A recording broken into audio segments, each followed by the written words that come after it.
mudah terjadi penguapan. Jadi dikatakan 30 kali.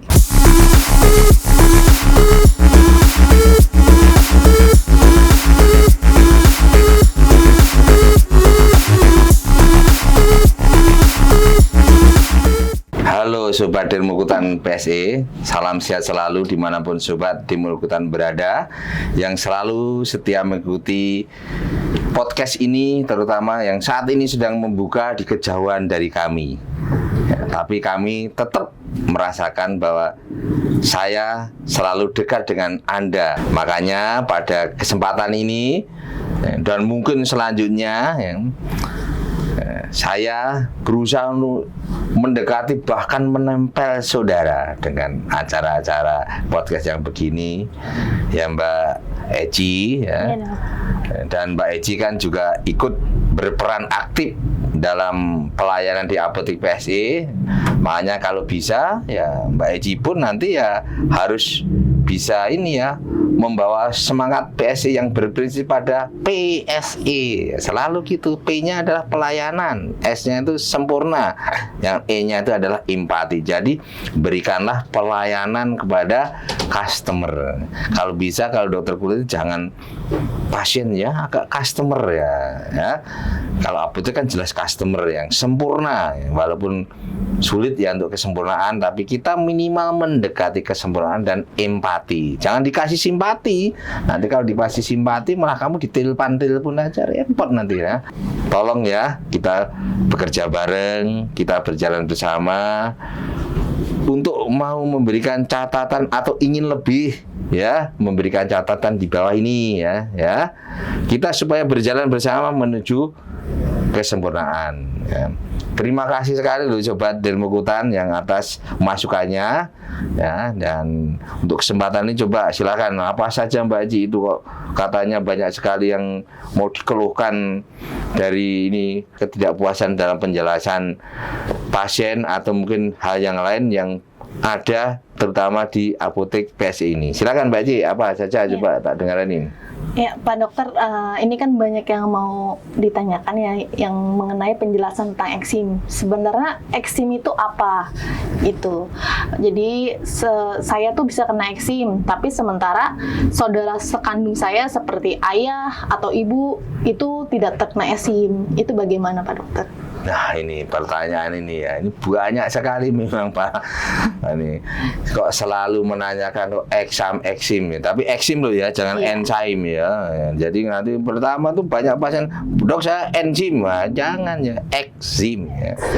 Jadi gini Mbak Eci ya, eksim itu sebetulnya dulu itu dibedakan dengan peradangan kulit ya, dulu ya, tapi sekarang disamakan. Makanya orang bilang eksim dan peradangan kulit itu dulu beda ya, sekarang sama. Peradangan kulit itu bahasa kerennya dermatitis. Pasien udah ngerti kok, kemarin itu ada pasien DPO apa Bu, saya pikir itu daftar apa pencarian orang, ternyata DPO itu apa Mbak Ji? Dermatitis periora. Waduh, ini dokter pun harus lebih ini ya sekarang ya, itu ya. Jadi itu ya, eksim itu sama dengan dermatitis. Kalau dulu tuh eksim itu pokoknya yang dominan faktor endogen eksim, gitu. Kalau dermatitis faktor eksogen, tapi sekarang nggak ada. Jadi apapun nama eksim itu sama dengan peradangan atau sama dengan dermatitis. Itu kan sebetulnya terjadi karena interaksi bahan atau agent, gitu.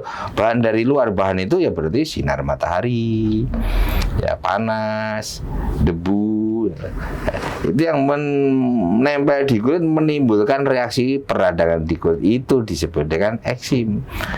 Ya. Pada perjalanannya ternyata bahwa eksim itu ada yang hanya katanya loh ya, hanya ini ya, menurut teori itu ada yang hanya dari luar dan dari dalam, tapi nggak ada sebetulnya. Kalau menurut saya itu hanya dari luar saja ya. Kalau hanya dari luar saja berarti orang kena, artinya mesti ada yang endogen. Jadi kalau sebetulnya kita bicara endogen itu ada endogennya, dari luarnya itu harus ada dua-duanya. Tapi orang sudah terlanjur bahwa ini contohnya eksim-eksim yang karena dia itu Asma kulit itu dikatakan endogen. Jadi aneh toh, asma kulit. Asma itu bengek, ya, orang umum itu ada istilahnya asma kulit. Ya, itu endogen. Ya, tapi sebetulnya nggak ada sebetulnya ya. Kalau eksogen saja itu sebetulnya contohnya misalnya alergi. Orang pakai jam tangan alergi. Ya. Ya, itu eksogen. Ya. Yang ada itu sebetulnya endogen dominan atau eksogen yang dominan. Ya, selalu ada ya. Ya, itu namanya eksim ya. Kemudian kalau kita bicara eksim itu ya akan luas banget karena eksogen itu bisa karena kontak ini, bisa karena macam-macam ya. Ya, makanya harus kita batasin saja yang kita sebut eksim ya. Ya mungkin kalau orang umum itu kalau keluhan ya, nggak tahu ya, nanti kita samakan persepsi dari di apotek PSI ya.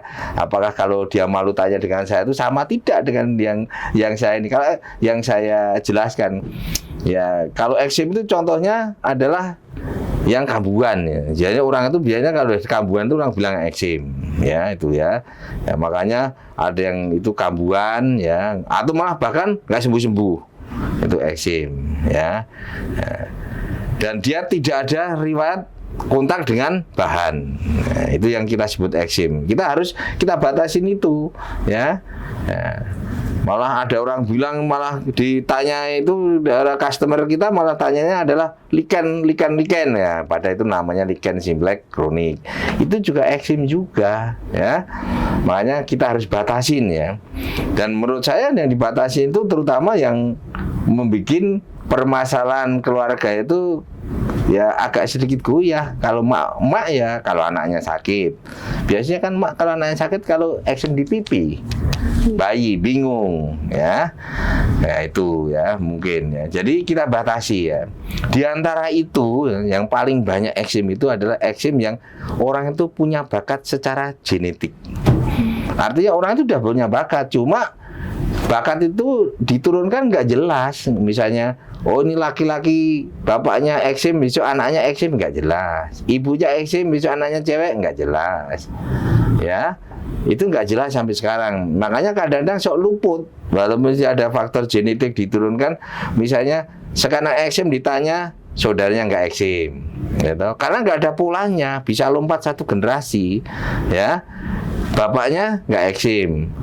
Ternyata nanti neneknya mau ditanya, ternyata bapaknya sudah yatim piatu, bapak ibunya dari kecil. Ya mana ada tahu, ya susah ya. Itu ya eksim. Kita arahkannya itu ya, yang eksim yang sehari-hari. Dari situ akan muncul macam-macam ya. Itu pertanyaannya macam-macam lagi ya. Ada yang eksim basah, eksim kering ya. Ya itu ya. Nah, itulah yang ada bakat-bakat itu ya, orang bilang itu namanya adalah eksim atopik atau orang kerennya DA, bukan dermatitis atopik. Ya, itu ya. Atau EA, eksema atopik.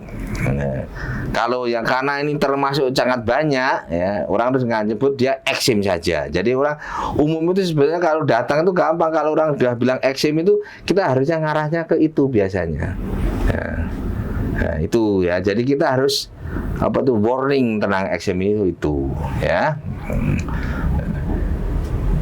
Dan risikonya itu kalau orang itu orang kena punya eksim yang ada riwayat itu, eksim atopik itu tuh berdampak orang itu mudah kena iritasi yang lain. Dan ingat bahwa iritasi itu nggak pernah akan memilih-milih ya. Emangnya orang artis itu nggak pernah kena eksim, gitu. Kena bahan iritan masih kena ya. Keringetan nggak kena di AC. Orang artis make up nggak cocok, dia bisa terjadi eksim, tetap masih bisa ya. Jangan gitu, dokternya aja masih bisa kok kena eksim. Itu misalnya dokternya mikirin penyakitnya pasiennya nggak sembuh-sembuh, bisa garuk-garuk terus itu bisa jadi eksim, Baci. Jangan dikasih gampang ya. Jadi eksim itu sederhana, bisa sembuh total, tapi pada satu sisi loh, kita eksim itu kita batasnya ke sana, nanti eksim yang punya berbasis genetik itu tadi ya, orang dengan ya punya asma, akhirnya disebut asma kulit itu ya, karena itu yang relatif paling banyak ya. Nah, itu bisa konsekuensi bisa menimbulkan hal yang lain-lain ya. Nah, itu ya. Jadi sebetulnya pertama tuh kenapa bisa eksim tuh ya itu tadi, satu tuh punya bakat yang diturunkan ya. Itu yang bakat yang diturunkan ya. Bakat yang diturunkan itu otomatis berdampak macam-macam ya. Ya, bakat itu akan mempengaruhi di tubuh kita. Ya, profil fisik kita itu akan beda. Makanya ada orang yang gelap di sini.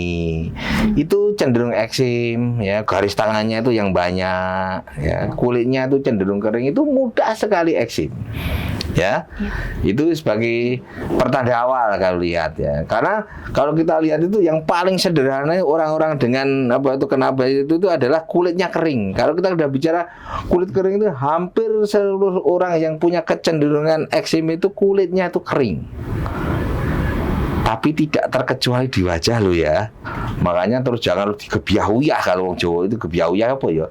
Mungkin ya apa-apa disamakan. Kalau kulitnya kering, wajahnya kering, nggak bisa. Makanya ya perlu perawatan wajah. Kadang-kadang walaupun dia kulitnya kering, kenapa? Karena kadang-kadang orang yang punya eksim itu kulitnya kering, tapi wajahnya berminyak tuh. Kenapa bisa gitu? Jawabannya kalau kita tuh bisa jawab secara ilmiah, tapi kalau umum kan kangelan. Jawabannya adalah secara ini aja ya, secara sedikit filosofis ya. Karena wajah itu adalah memang diciptakan untuk ya mahkota ya, Tuhan memberikan itu ya. Kalau dikasih kering ya kasihan lah ya, nggak mungkin ya. Itulah kenapa terjadi gitu ya. Ya tentunya kalau ilmiahnya di wajah itu banyak kelenjar minyaknya dibandingkan yang lain itu ya. Kemudian dia mudah gatel ya. Jadi kalau kita mudah gatel ya, dengan catatan nggak punya apa-apa loh ya.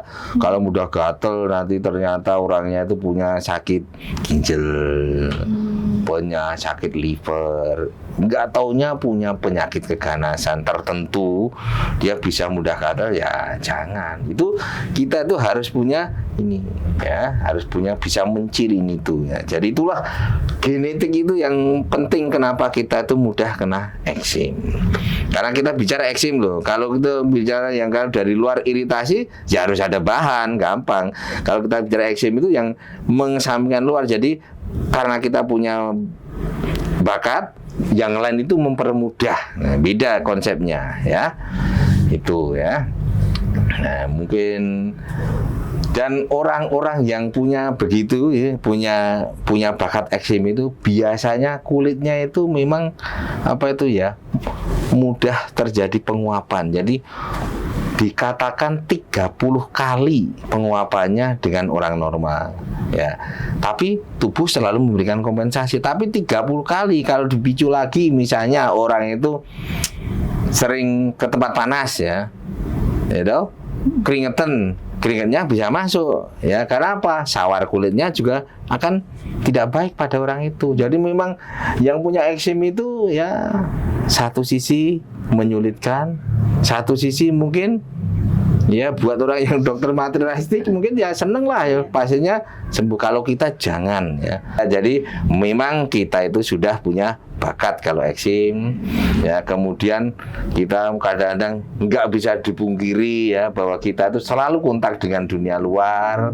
Power of emak-emak lagi ya. Karena apa? Nyuci ya toh.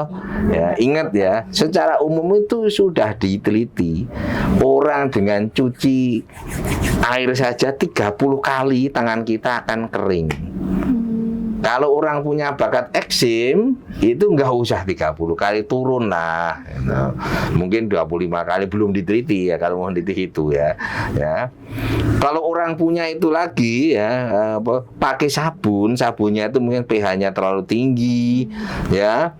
Dia menggunakan SLS, dia akan mengeringkan. Bisa dibayangkan sabun itu nggak pernah ada orang mau nggak pakai SLS. Kalau nggak pakai SLS jarang sekali berbusa. Ya makanya ya itulah supaya nggak terjadi itu bakat harus kita cari bener ya. Nah, aku tuh punya bakat nggak? Bisa dilihat dari diturunkan. Tanya dulu tuh bapak ibu tuh punya ini tidak, kakek neneknya ada tidak. Kalau udah ada itu ya dilihat kulitnya kering tidak. Ya kalau kering berarti hati-hati dengan dari luar akan memacu. eksim. Gampang digaruk ini, kalau udah putih dia akan kering ya. Mungkin itu Bu Eci ya, atau Mbak Eci ya, karena sudah punya anak ya lebih cocok dipanggil Bu lah ya. Ya, gimana? Ada lagi gak yang ini? Ada dok. Jadi ini kira-kira kita kapan harus ke dokter ya dok? Karena kan banyak yang menanyakan kalau mengenai eksim kan apakah harus berkali-kali? Ya, jadi pertama jaga jangan sampai muncul eksim, yaitu tadi ya, jangan sering-sering cuci ya, kalau pakai mandinya jangan sabun-sabun yang mengeringkan sehingga kita nggak cepet-cepet ke dokter ya. Dan pada era-era yang sensitif sekarang ya, yang dalam arti yang sedikit ya lesu ekonomi ya, mungkin kita harus benar-benar tahu apa yang harus kita lakukan supaya kita itu tidak sering-sering ke dokter ya. Tentunya kulit harus dilembabkan supaya nggak ke sana ya. Kulit harus dilembabkan, diperbaikin sawar kulitnya. Perbaiki itu macam-macam kok ya. Bisa pakai produk yang up to date ya, bisa pakai yang produk lama.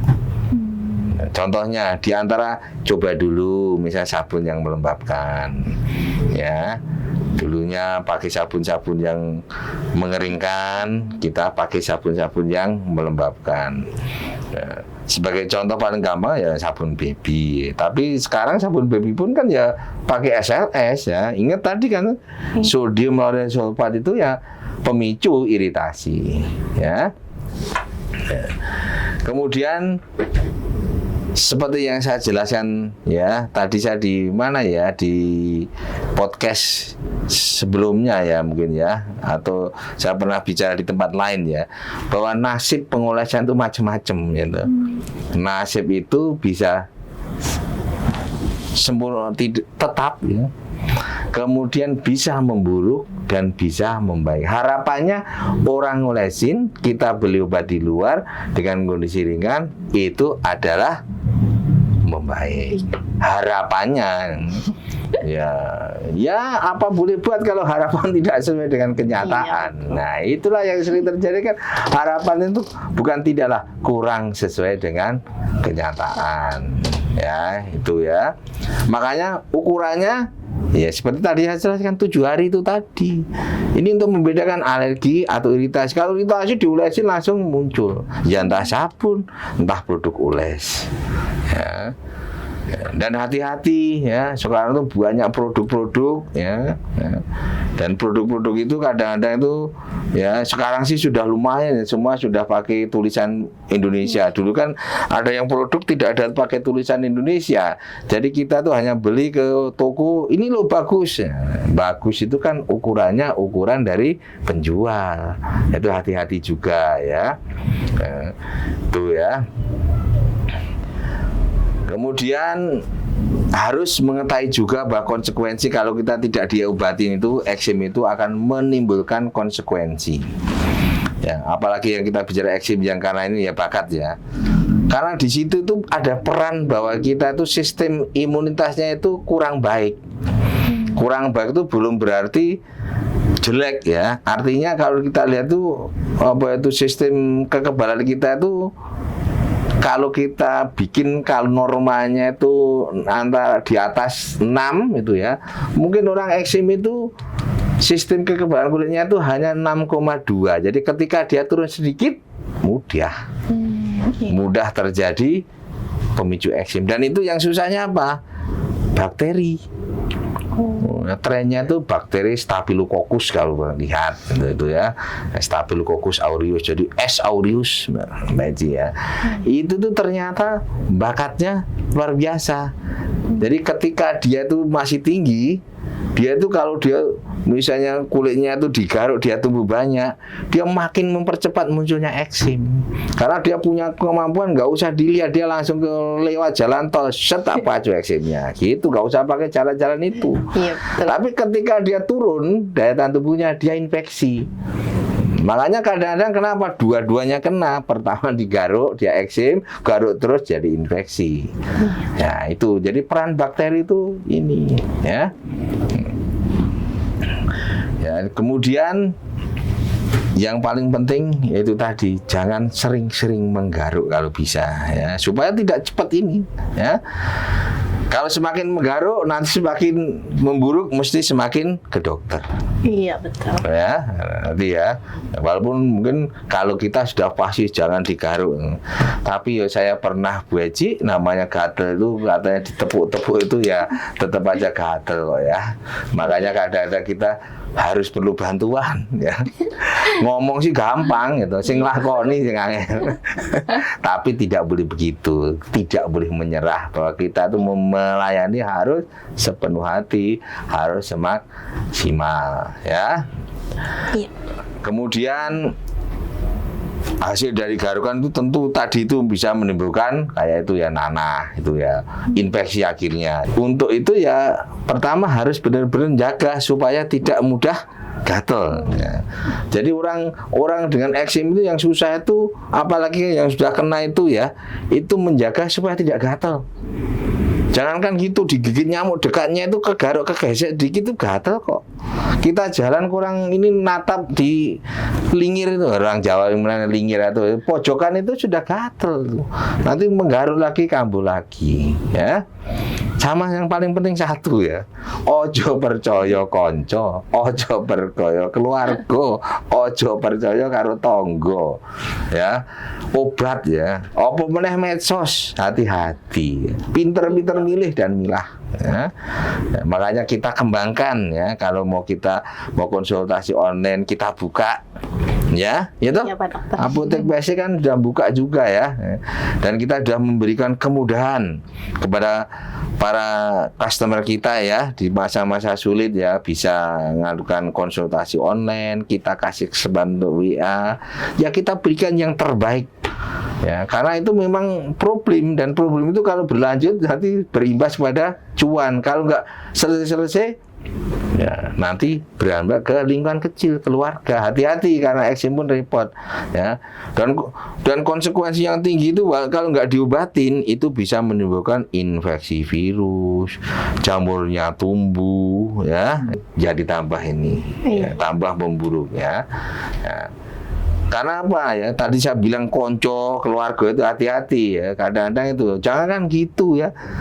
Mahasiswa itu ya, dulu itu teman-teman saya waktu saya sukanya itu nyuntul dokternya kok ya, sok tahu ya, dikit-dikit tahu udah bikin resep. Enggak, hati-hati ya. Yang berat itu kayak yang sok itu.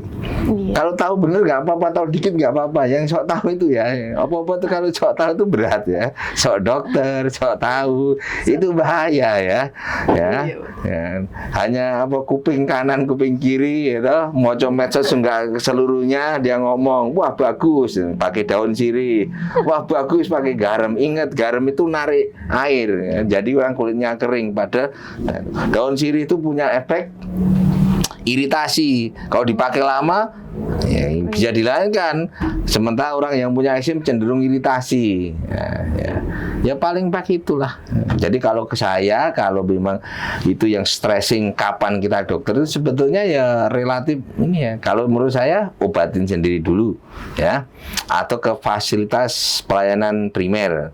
Ya, terus ada saran nggak Pak Dokter kira-kira untuk anak-anak kita nih yang masih kecil, saudara atau rekan-rekan kita itu supaya sehingga kita nggak keluarin duit banyak gitu, Dokter? Oh gitu ya. Jadi gini ya, kalau kita bicara eksim itu yang pertama itu ya, sumbernya itu kan dia ada tanda gatel ya.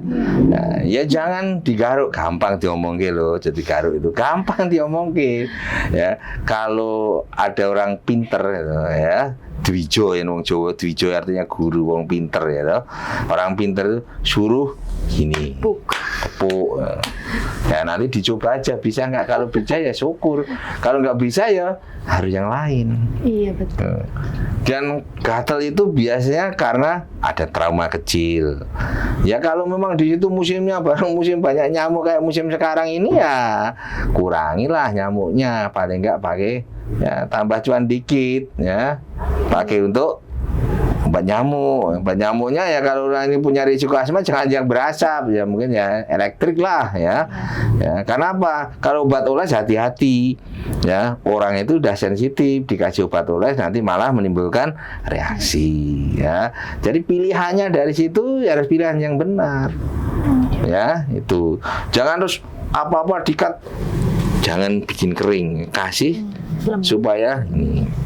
Yang paling banyak sebetulnya kasih air, tapi ingat semakin banyak kena air juga kan semakin kering. Tapi belum pernah dicoba dengan ditempelkan air karena itu dengan penelitian yang dicuci ya. Makanya silakan coba dulu pakai air ya. Nanti kalau udah reda silakan. Tapi kalau itu memang tidak bisa ya mendingan tentu dengan pelembab. Pelembabnya tentunya pelembab yang tidak menimbulkan iritasi.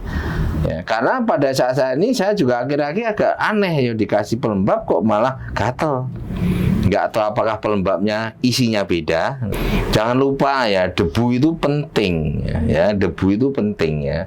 Sementara kan debu itu ada di dalam permadani dan permadani itu kan kayak ini ya, kayak termasuk kemewahan ya. Orang punya permadani. Jadi belum tentu ya dengan barang-barang yang mewah mahal itu malah baik. Kalau dia pakai permadani yang berbabut, nah nanti malah di situ banyak tungonya.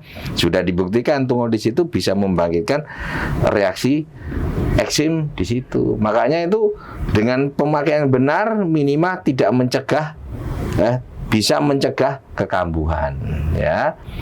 Kemudian usahakan yang paling penting usahakan pakaian yang tepat ya. Memang pakaian yang tepat itu disarankan mostly katun atau 100% katun, nggak pernah ada. Saya tuh ya iseng-iseng ke mall itu ya nggak ada yang katun, ada yang 99% katun. Jadi nggak ada yang 100% katun, nggak ada ya. Makanya saya selalu pakai kata yang tepat ya. Tepat itu subjektif. Kenapa saya harus subjektif? Nggak bisa. Objektif dengan saya nggak bisa subjektif. Dia make, dia tidak merasakan gatel, nyaman, dingin, pakai.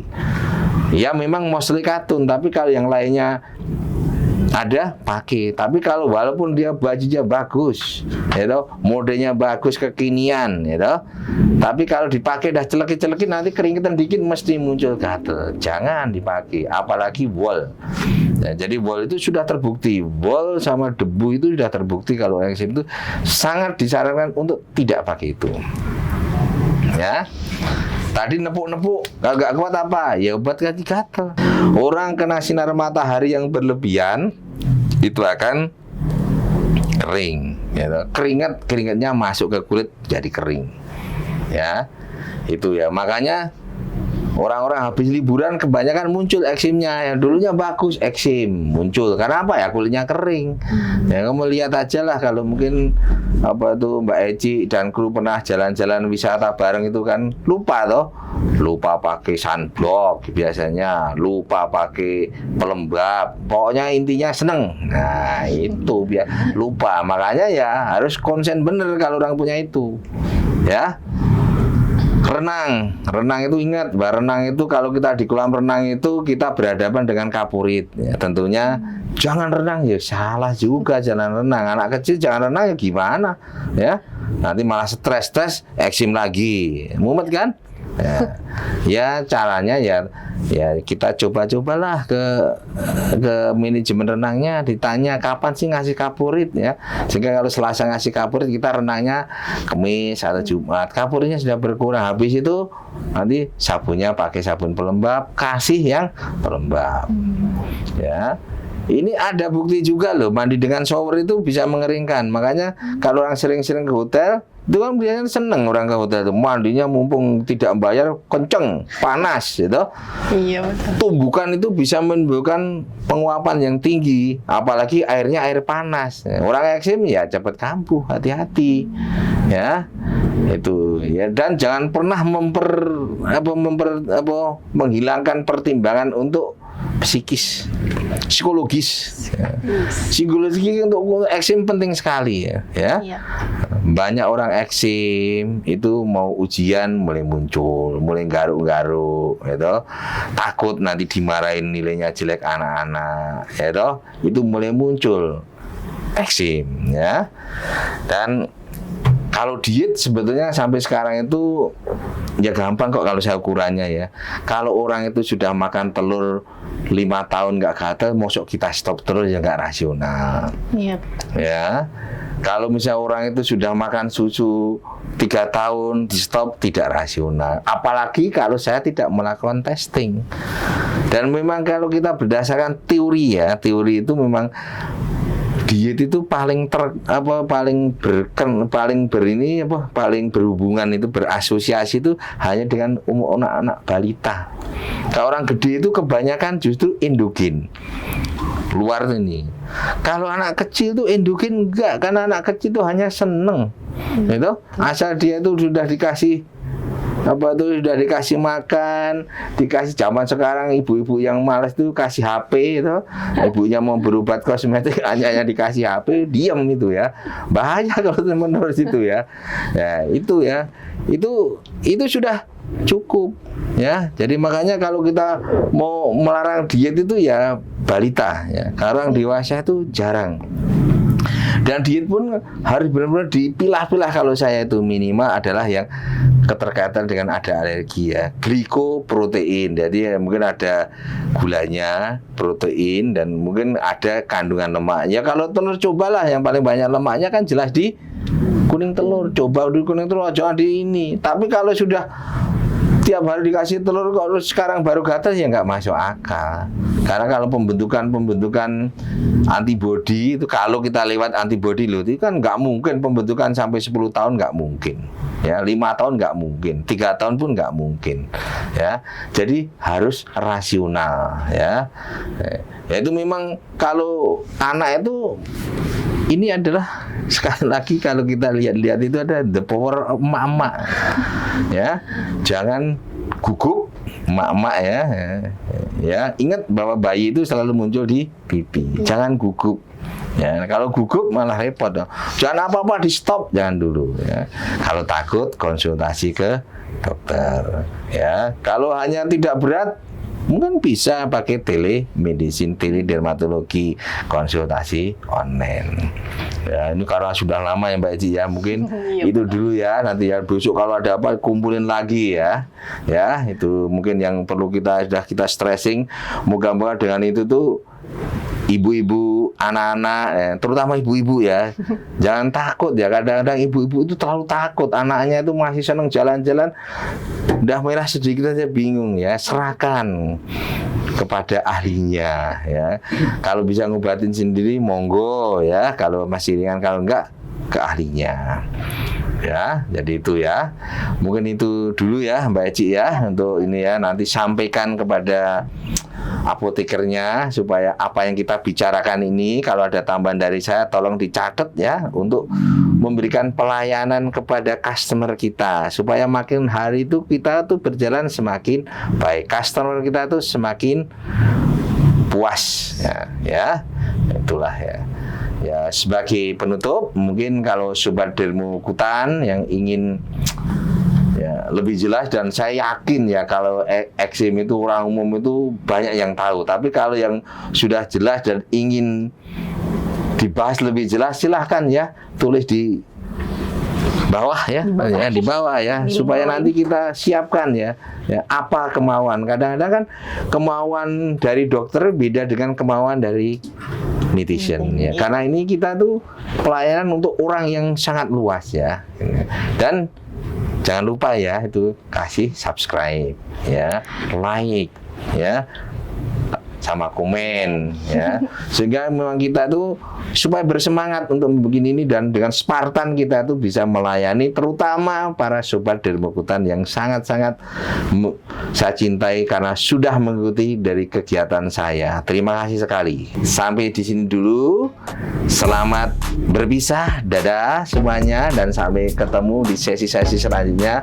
Semoga channel ini sangat bermanfaat untuk kesehatan kulit saudara.